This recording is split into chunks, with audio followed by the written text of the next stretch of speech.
Hey, what's up guys? It's me, Near again. So, today I've got a little treat for you. Not Tempo Warrior, today we're going to play Yogg Druid or Yogg Druid. This exact list was brought to rank 3 legend at the end of June 2016 by some pro player. I can't actually remember the name right now, but I'll make sure to look it up and maybe put it in the description. I messed around a little bit. You'll see that I climbed a little bit further since last time off screen, and I actually made only one change. I don't play the Savage Roar, and I play second Ancient of War. I feel like Savage Roar was definitely good in some matchups, but it was usually the slow matchups, and definitely at the beginning of seasons you'll rarely find those slow matchups. So it's better to just like play more defensive. You might think like, oh, but you're adding a 7 mana card, it's still really slow. There's a lot of ramp in this deck. I'm playing 2 Wild Growths, 2 Mire Keepers, 2 Nourish, and 2 Innervate. So, and 2 Raven Idols. Those give you ramp sometimes too. So yeah, trying this deck out. It went pretty well, and today I'm gonna play it for you guys. So, let's get right into there.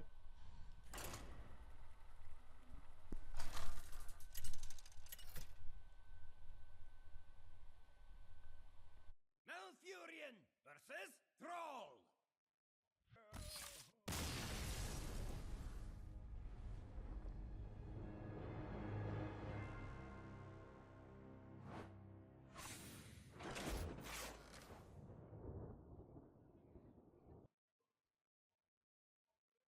Heads up guys, you can see I lost a star right here, little jump.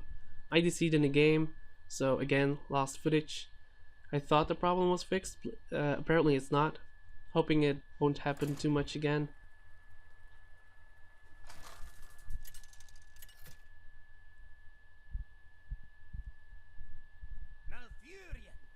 Alright, warrior. If this is a slow warrior, I should win. This deck is really good against slow warriors. I'm not gonna keep the Raven Idol. Might seem weird to some people, but I don't really care for the turn 1 Raven Idol play. This is actually really good. Oh my god, that's really strong. Wild Growth into Mire Keeper into Thorson. Looking like a strong play. And a Violet Teacher. Okay, now I just need a Nourish to get some more cards. Okay, so it's not a slow warrior. It's probably going to be a tempo warrior. This hand is still pretty good against tempo warrior. He's going for the really slow play with the life tap hero power. So our game plan here is to ramp up as much as possible, discount as many cards as we can, and flood the board with like Violet Teacher plays, or play just big minions that are in our deck, like Cenarius.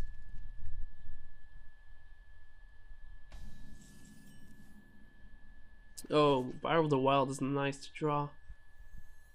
Going to still Mire Keeper into an empty mana crystal, because it's very likely I'm going to play Emperor Thorson next turn.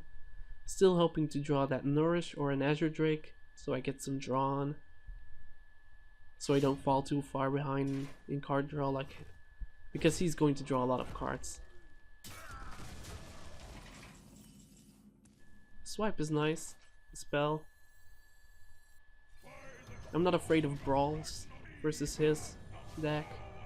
It's very unlikely he runs brawl.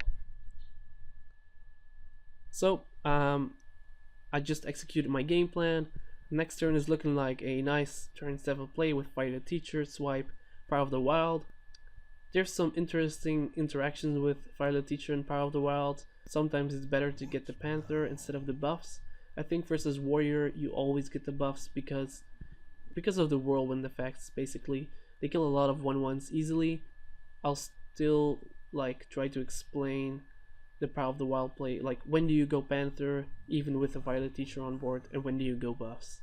I'll explain that next turn. And it looks like our turn 8 is also decided with Cenarius, and if we actually have a lot of minions on board we can again give it buffs. Hopefully we don't DC this time. Him drawing a card here is very slow, so I'm really happy about that. And it looks, oh, he actually plays a minion.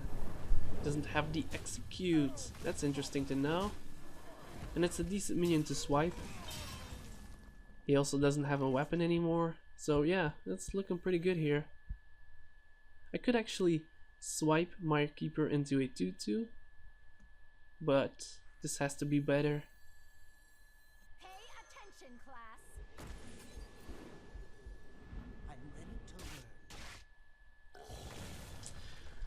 Actually, because he played his first whirlwind effect, I can actually risk going a 3/2 Panther here. Basically, you have to count. Right now, if I play Power of the Wild for buffs, I'm going to get a 1/1 and the 3 minions are going to get buffed. So I'll get 3/3 stats out of my 1 mana card here. But if I play for the Panther, I get a 1/1 minion and a 3/2 minion. So I get 4/3 stats out of 1 card. So basically, pure value wise, it's better to play the Panther as a 3/2 here. But because there's so many 1/1 because there's so many whirlwind effects, I mean, for warrior I'm actually going to use the buffs here, even though I said like he already used one.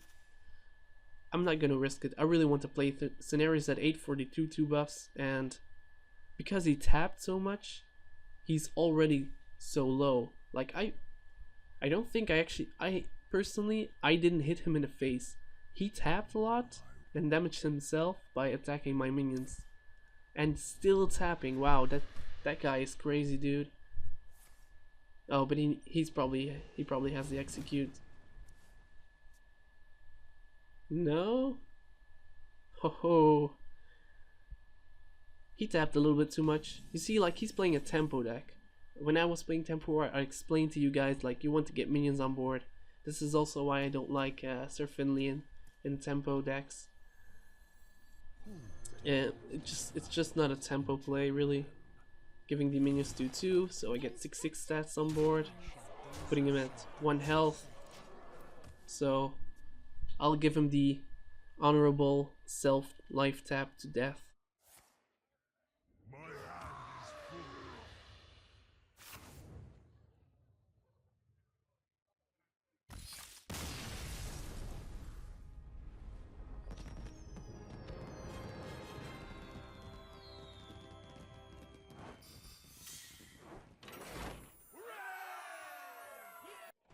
Alright, this was a fairly short, fairly straight up game. You could clearly see my game plan. I told you from the start I was going to ramp up to 4, ramp up to 6, play Emperor, and then try to flood the board with Violet Teacher. I do think that he could have played a lot better.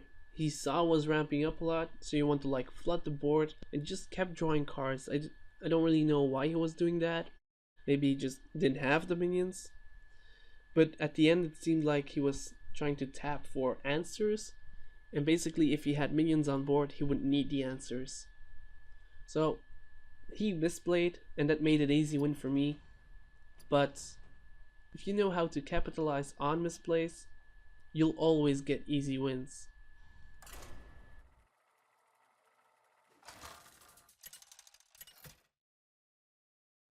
For the record, I'm not going to play any like gimmicky decks in this series where I just straight up try to go for a legend as fast as possible, at least on camera. I almost don't play off camera, so I only play to like test certain decks out so I can immediately give you the best advice all the time. So Shaman, alright. Living Roots is definitely a keep here. Living Roots is not always an auto keep. Versus Rogue and versus Warrior, you don't want to keep this card. Innervate is always nice. Feral Rage is, I think, a little bit too slow, and I don't like Power of the Wild as a keep. I much rather have like a Wild Growth or a Ramping card. Definitely like versus aggro Shaman, the 3/2 barely does anything. Right here, it's pretty nice. I'm going to probably Living Root at turn 1. But now I'm not going to. Now I'm just going to... Okay, so not too fast. Near, I have options. I could Living Roots for 1/1s, I could Living Roots for damage, or I could Innervate Coin Mire Keeper. If I do that, I probably am going to go for ramp since I have two Azure Drakes on in my hand. The only problem is I'll need to fill up my next turn with some play. But I have the Living Roots and 3 mana in total, so I could Living Roots Hero Power for killing a 3 health minion like is on the board already. There's actually only 2 plays that punish me next turn. Punish me hard. I'm not going to count Flame Tongue Totem as a punish, but Lightning Bolt and Rock Biter Weapon are punishes to my play. But still, I calculated the risks. I know the risks, and I'm still going to make the play because it's the best play available for me. I immediately ramp up as well. Ooh, and this is rough for him. This is nice for me. Now, I actually have options here again. I could, like I said last turn, Living Roots the 1/3 and attack it with my hero power, and then attack the totem with my 3/3. I'm not going to ignore the totem unless I Living Roots for 1/1s, hero power, and kill the 1/3 with my 3/3, which is probably the play I'm going to make.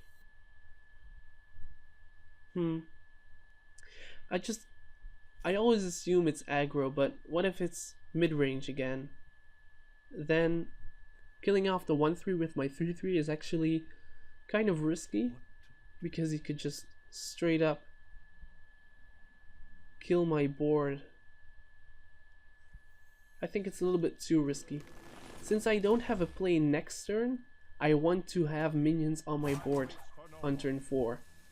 And if he plays Lightning Storm, when I trade with my 3/3 into the 1/3, I will have nothing to play except my hero power. So I'm going to actually not Living Roots for 1/1s here.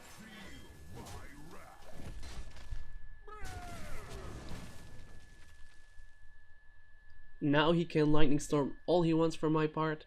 Even if he kills it, he only killed 1 minion with it. Alright, discard Totemic. And I get a Filling Curve play. That's nice. Here, this is not a tempo deck, so filling up the curve isn't as necessary as always. But it's definitely like a core thing most decks do or want to do anyway, filling up your curve. Here the hero power is actually valuable, unlike the warrior hero power and tempo warrior. Killing that off that 1/1 could have a huge impact. If I had a Wrath right here, I probably would have Wrathed it for 1 to get more options. Wild Growth doesn't seem like a horrible play, but it is. Even though I could Ancient of War next turn, I don't want to do that. It really looks like mid-range, so I want to bait Hexes right now with my lesser attack minions. Trading into this card so he doesn't straight up trade into my Azure Drake, so I could potentially trade favorably next turn. Nice, actually getting the Hex on my Azure Drake is really nice.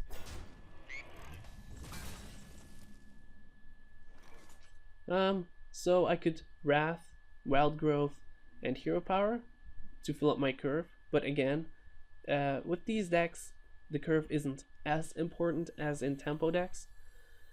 So right now I'd like to draw cards, draw options, keep my reactionary cards in my hand so I can actually play them as a reaction. Here, let's say next turn I draw Fandral. Would I play Fandral? Probably, but I already have a turn 7 play, Ancient of War, which is really nice, and he already used the Hex. So because I actually have floating mana right here, I'd like to just use the option right here right now. I don't think it's actually wrong to keep it in your hand since you already have a play next turn. Swipe is definitely the better choice, definitely because I have spell power on the field right now. On last turn he had to use the Hex, so it's not likely he'll be able to answer this card, and he doesn't. So I said last turn we already had a turn 7 play, Ancient of War. But you have to admit, this swipe is looking pretty juicy right now. What's even looking juicier is maybe the Wrath for 4 onto the Azure Drake. And playing Nourish for cards, getting myself even more options. I'm not really taking any damage right now, so I'm not really afraid.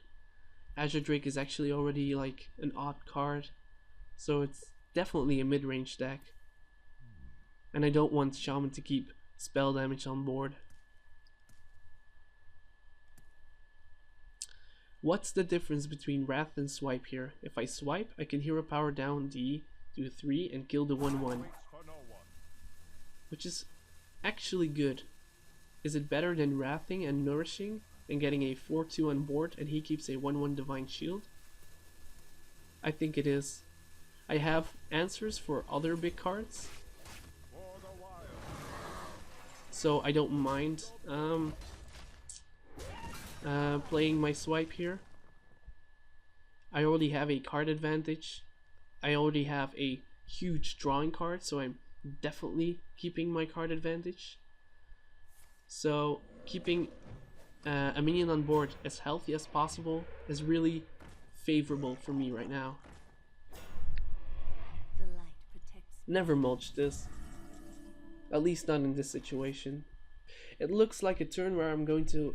My play that I think is probably going to be the best is going to be Living Roots the 0/3 totem, Wrathing for 4 on the thing from below, and then attacking the 2/2, the 0/2 taunt, and then getting rid of the Divine Shield, which leaves me 2 big floating mana. I'm still not going to use Wild Growth there, because at turn 8 Wild Growth is almost always does nothing, definitely because my turn next play is probably going to be Ancient of War, Hero Power.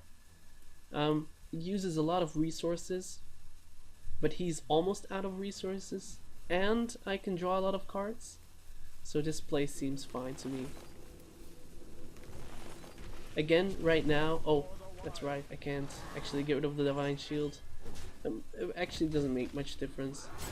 Right now, my plan is to just keep this minion on board as healthy as possible, use my cards in my hand, and make him waste his resources so I can safely nourish one turn for cards and just get back into card advantage straight up.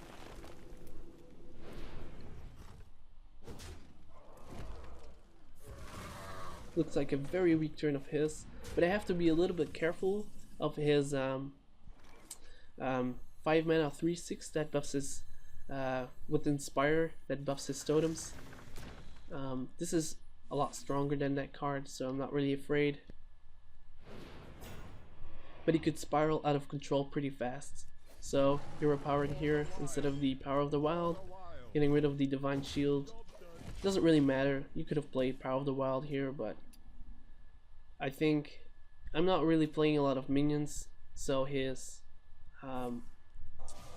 it was either a Hex or a Lightning Storm.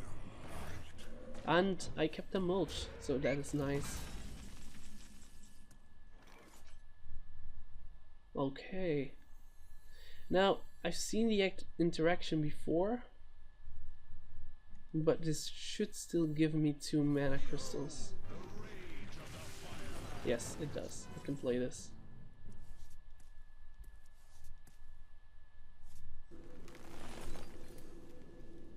It was a fairly easy decision. Filled up my whole mana curve, and if I didn't play that, I would have had a lot of floating mana again.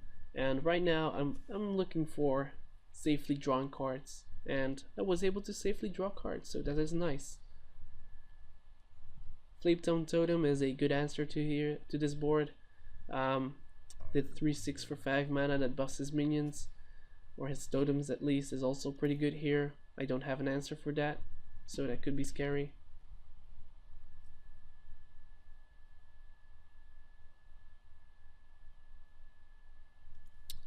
Wow, he plays Alec here. That's a card you don't see a lot anymore. But look at this. I played around with my Azure Drake. I kept my Azure Drake as much alive as possible it is not always smart to do that, but in my case it was because I already had the card advantage and I had a way to draw a lot of cards, and I didn't have many minions in my hand, so keeping a minion on board for me was crucial.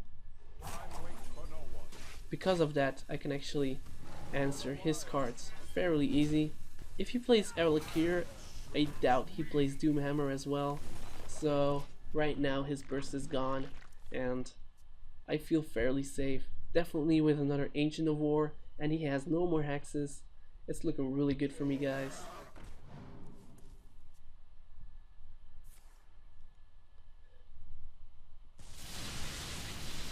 There's the lightning storm.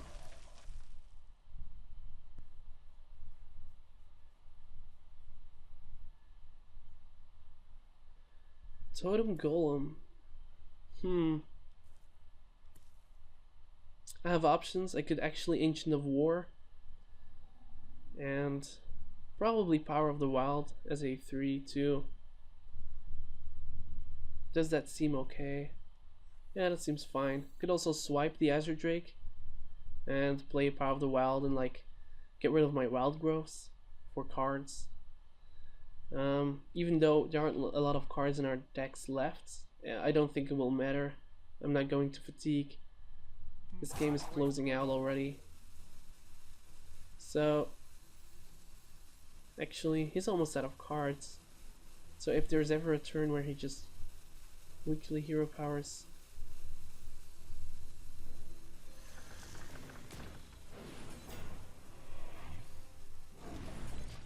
going for that play after all. Fairly defensive actually, but yeah, it shouldn't actually matter as much anymore. Alright, that's a decent card to get from Mulch actually. He shouldn't be too unhappy about that, but he doesn't attack. He can't attack.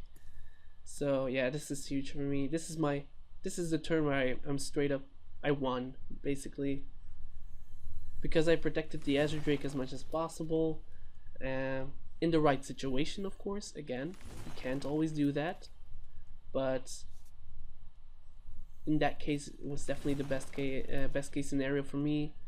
I kept him as long as possible. I was able to play around with my hand, and now I'm able to just swipe this down, kill this off, Wrath, and I'm not going to trade because his hexes are gone. He has no more answers for this. I can just go straight face. Next turn playing scenarios, and that should be GG.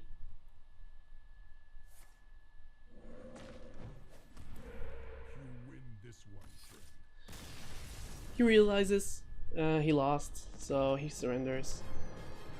Was a good game, definitely. Like, again.